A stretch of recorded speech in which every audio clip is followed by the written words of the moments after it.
Labaw Dungon ng Hiligaynon. Ang epikong ito ay tungkol kay Labaw Dungon na masasabing mahilig sa magagandang babae. Anak siya ng isang diwatang si Abyang Alunsina at ng isang karaniwang nilalang. Kapatid niya sina Humadapnon at Lumalapdap. Kasisilang pa lamang nila sa daigdig ay nakapagsasalita na sila. Dumating ang panahon ng pagnanais ni Labaw Dungon na mag-asawa na. Nagpaalam ito sa ina upang mapangasawa ang babaeng nagngangalang Anggoy Ginbitinan. O aking ina, O bakit anak? nais kong magtungo sa handog. At bakit?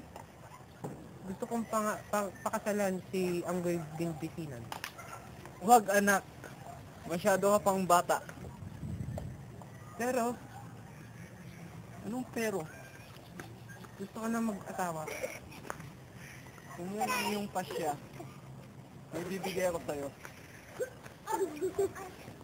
Anong tawag dito? Magandang damit. Ito ang kantang damit na makakatulong sa'yo. Humayo ka anak. Lumipad dito sa ibayon ng ulap na dala-dala ng hangin. Nakalagpas ito sa pagsubok ng ina ng dalaga. Kaya nagtagumpay siya kay Anggoy Ginbitinan. Ang linggo lamang silang nagsama. Nabalisa na naman sila Labaw Dungon. Nais naman niyang puntahan ng isang magandang babaeng siyang patnubayan ng ilog at bukal. Nakatira ito sa ilalim ng lupa. Ito si Anggoy Dungon. Hindi siya napigil at nag-asawa ng pagtungo sa ilalim ng lupa. Nakamit din niya ang Anggoy Dungon ng ilang panahon.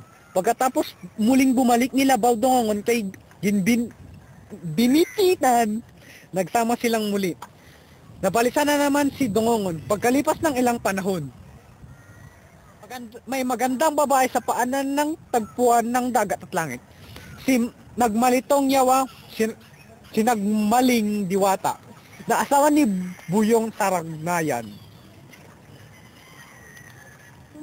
Napangasawa ito, humingi si Dungon ng pahintulot sa dalawang asawa upang puntahan si Nagmalitong Yawa. Ayaw man nila, wala silang nagawa. Hindi naging madali kay Dungon na makita si Nagmalitong Yawa sapagkat may asawa ito. Naglaban sila ni Saragnayan. Go. Medyo tagalan nyo ng konti ha.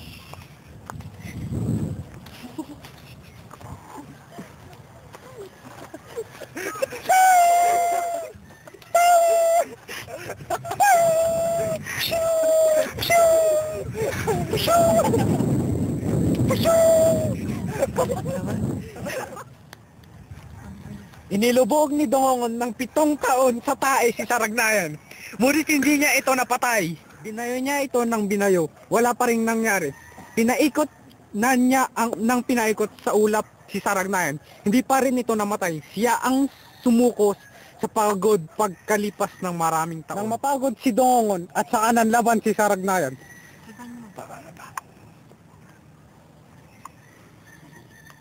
Sa gayoy, naitali niya si Dungon at naikulong sa isang kulungang ng baboy sa ilalim ng kanilang lutuan. Samantala, nanganak naman si Doronon. Isang lalaki, si Buyong Baranugon.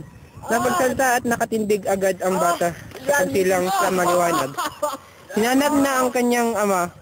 Si Ginbitinan man ay nanganak din. Isang lalaking pinangalan ng Aso Mangga.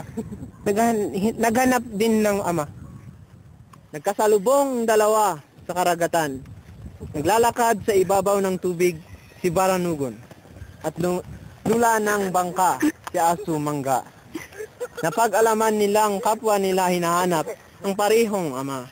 Nakarating sila sa lupang sinisikatan ng araw. Sumangguni sila sa kanilang bulong isa. Napag-alaman nilang nakakulong sa ilalim ng lutuan ang kanilang ama. Kahit na mga bata pa lang sila, nakipaglaban sila kay Saragnayan. Ngunit wala silang nagawa. Hindi nila mapatay si Saragnayan. Nila Baranugon ang kanilang lolang si Abyang Alunsina upang sumangguni. Sinabi nitong mapapatay lamang ito kung mapapatay ang baboy ramong kinatataguan ng hininga nito. dapat giyong kanin ang puso ng baboy ramo. Giyong pamamagitan ng kanilang mga engkanto. Natagpuan at napatay ng magkapatid ang baboy ramo. At sa isang iglap, naghina isarang nayan. Ngunit hindi nakita ng magkapatid ang ama sa pinagkulangan dito. Tumulong na rin si Humadap noon at lumalaplap sa paghahanap kay Dungon. Kalipas ng maraming araw, natagpuan din nila sa loob ng isang lambat sa pampangin ng may bahay. Nawala na ang dating kakisigan at kagitingan ni Dungon dahil sa labis na panghahangad sa magaganda. Kahit na may asawa ng dalawang babae, ngunit hindi pa rin tumigil si Dungon. Nabi niyang sa dalawang asawa na nais niyang mapangasawa si Malitong Yawa. Nagsiklab sa galit ang dalawang babae, ngunit ipinaliwanag ni Dungon na pantay-pantay ang gagawin niyang pagmamahal at kinakailangan sa matapang nakawal ang magkaroon ng maraming babae. Pinagdasal pa ng dalawang babaeng lumakas muli si Dungon. Nagbalik naman ang dating kakisigan at lakas nito.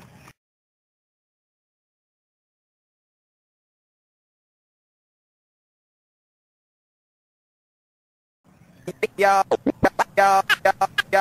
brother A to Z. Yo, what's up, babe? Yo, what time is it? Haha. It's laundry day.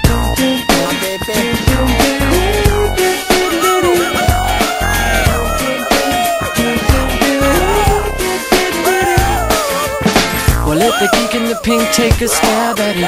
If you like the way I'm thinking, baby, wink at it. I may be skinny at times, but I'm fat full of rhymes. Pass me the mic and I'm gonna grab at it. Well, isn't it delicious, crazy way that I'm kissing this, baby? Listen to this, don't wanna miss it while I'm sitting. Sometimes you gotta fit in to get in, but don't ever quit, cause soon I'm gonna let you in. But see, I don't care what you might think about me. You'll get by without me if you want. Well, I could be the one to take you home. Baby, we could rock the night alone. If we never get down, it wouldn't be a letdown. But sugar, don't forget what you already know, that I could be the one to turn you out. We could be the talk across the town. Don't judge it by the color, confuse it for another. You might regret what you let slip away, like the geek in the pink.